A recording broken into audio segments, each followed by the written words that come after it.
Bismillahirrahmanirrahim. Assalamualaikum warahmatullahi wabarakatuh. Alhamdulillahirrahmanirrahim. Pada kesempatan ini saya insya Allah akan menjelaskan mengenai proses penciptaan alam semesta menurut Al-Quran dan juga menurut saya atau para ahli.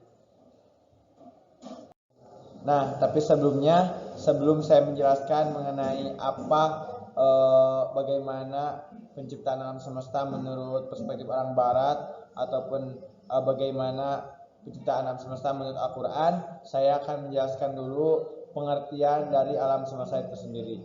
Nah, alam semesta atau jagat raya adalah suatu ruangan yang sangat besar yang di dalamnya terdapat kehidupan yang biotik maupun yang abiotik, serta di dalamnya terjadi segala peristiwa alam baik yang dapat diungkapkan manusia maupun yang tidak bisa diungkapkan oleh manusia. Menurut para ahli astronomi, menggunakan istilah alam semesta dalam pengertiannya tentang ruang angkasa ini dan benda-benda langit yang ada di atasnya.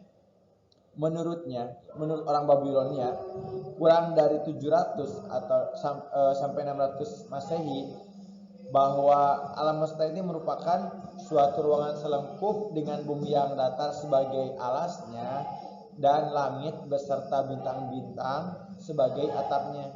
Jadi alam semesta atau jagat raya ini adalah suatu ruangan yang sangat besar yang di dalamnya terjadi segala peristiwa baik yang dapat diungkapkan oleh manusia maupun yang tidak bisa diungkapkan oleh manusia. Nah, yang pertama, terbentuknya alam semesta menurut perspektif orang barat.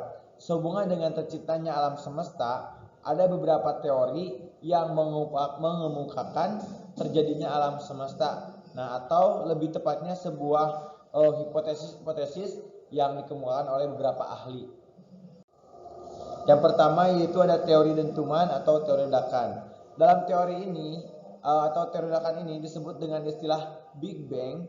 Teori bertitik tolak dari asumsi adanya suatu massa yang sangat besar kemudian meledak hebat karena adanya reaksi inti.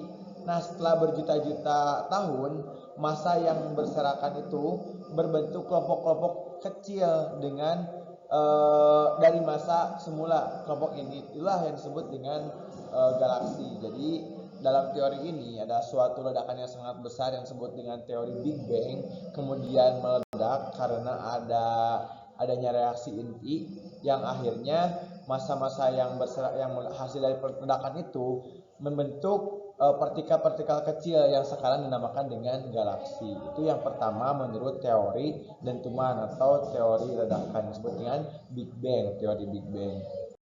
Nah, yang kedua yaitu ada teori ekspansi atau kontraksi. Nah, teori ini diambil berdasarkan adanya suatu siklus dari alam semesta yaitu masa ekspansi dan juga masa kontraksi. Nah, dalam jangka yang waktu 30 juta tahun ini, dalam masa ekspansi, terbentuklah galaksi beserta bintang-bintang. Nah, ekspansi tersebut didukung oleh adanya tenaga yang bersumber dari reaksi inti, yaitu hidrogen, yang pada akhirnya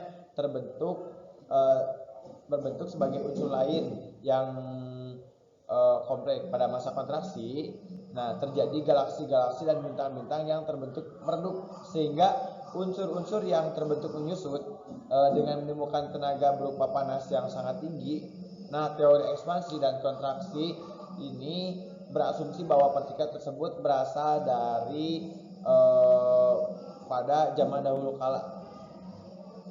Jadi teori ini adalah yang pertama menjelaskan mengenai teori ekspansi, yaitu setelah berjuta tahun yang lalu terbentuklah galaksi beserta bintang-bintang gitu, yang bersumber dari reaksi inti, kemudian itu hidrogen yang pada akhirnya terbentuk berbagai unsur lain yang berbentuk kompleks. Kemudian pada masa kontraksi terjadi galaksi dan bintang-bintang yang berbentuk meredup.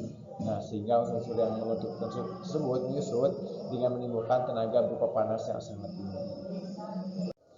Nah, yang ketiga ada teori keadaan tetap, atau steady state theory.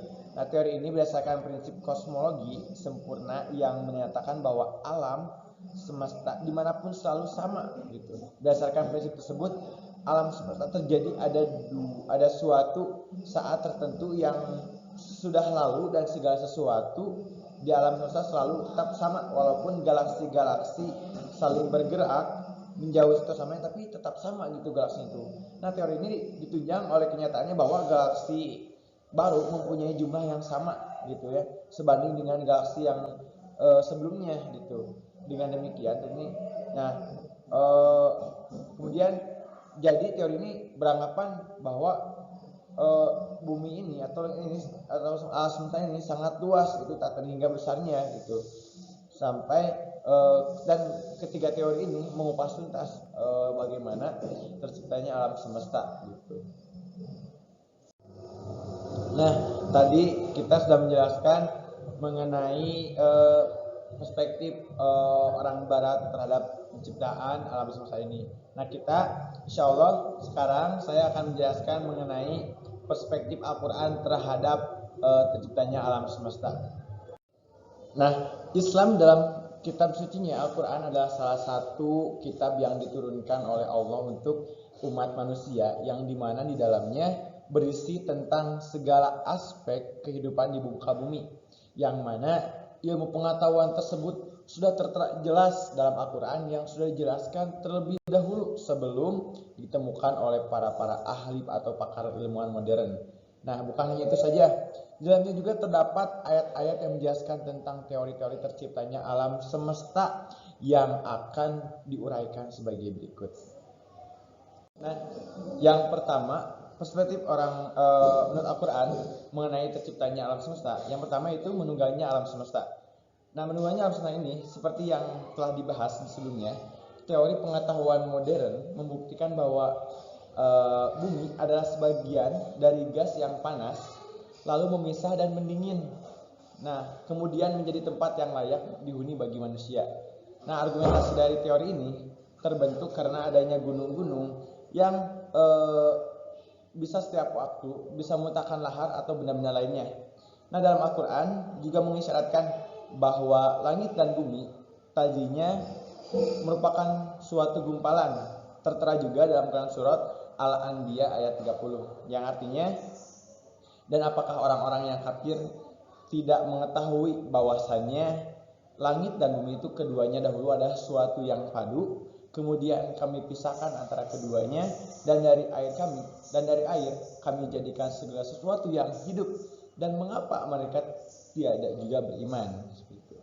Jadi dalam teori ini yang dijelaskan oleh Quran surat Al-Anbiya ini, dan surat Al-Anbiya ini ayat 30. Jadi padahal udah tahu gitu ya bahwa bumi itu dahulunya keduanya itu udah dijelaskan mengenai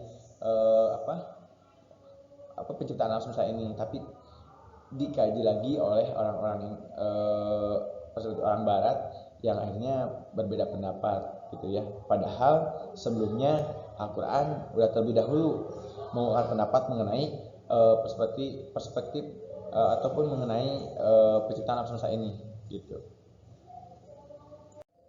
Nah, yang kedua yaitu asal kejadian kosmos. Nah, jin atau astronom juga mengatakan bahwa alam ini pada mulanya adalah gas yang berserakan secara teratur di angkasa luas.